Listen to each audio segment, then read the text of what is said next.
తండ్రి అయిన దేవుని నుండియు ప్రభువైన యేసుక్రీస్తు నుండియు కృపాసమాధానములు మీకు కలుగునుగాక. ఈరోజు దేవుడు తన పరిశుద్ధ గ్రంథములో నుండి మనకు అనుగ్రహించిన నేటి దేవుని వాగ్దానము లేవీయ కాండము 26వ అధ్యాయము 11వ వచనం. నా మందిరమును మీ మధ్య ఉంచెదను అని దేవుడు ఈరోజు మనతో మాట్లాడుతున్నాడు.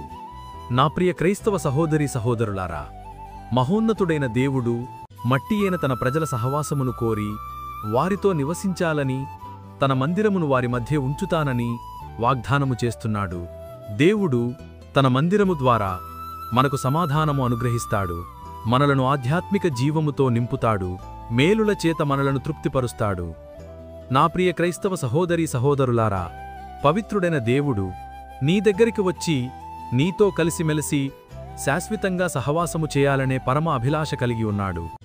కాబట్టి నీవు దేవుని సహవాసమునకు ఆటంకముగా ఉన్న పాపములను విడిచిపెట్టి పరిశుద్ధంగా జీవిస్తే ఆయన ఎల్లప్పుడూ నీలో నివసించి నిన్ను ఆశీర్వదించి విజయవంతమైన జీవితాన్ని నీకు అనుగ్రహిస్తాడు.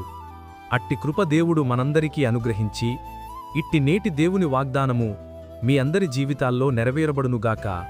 ఆమెన్. ప్రార్థన.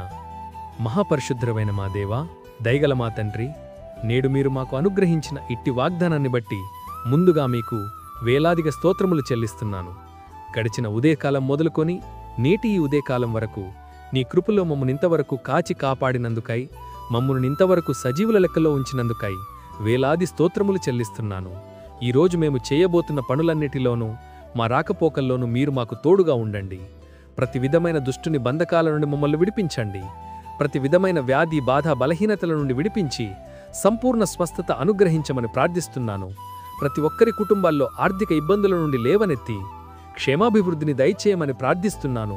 ప్రతి ఒక్కరి జీవితాల్లో శాంతి, సమాధానం, నెమ్మది దయచేసి మీ కృపలో భద్రపరచమని నజరేయుడైన యేసయ్య నామంలో ప్రార్థించి వేడుకొనుచున్నాను, నా ప్రియ పరలోక పరమ తండ్రి. ఆమేన్. దేవుని కృప, ఆయన నిత్య సన్నిధి కాపుదల సదాకాలం మీకు తోడై నడిపించునుగాక. ఆమేన్.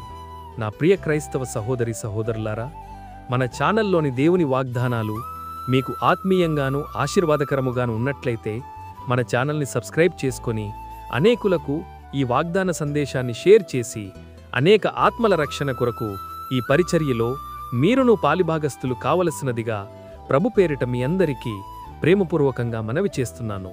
దేవుడు మిమ్మలను దీవించునుగాక. దేవునికే మహిమ కలుగునుగాక. ఆమేన్.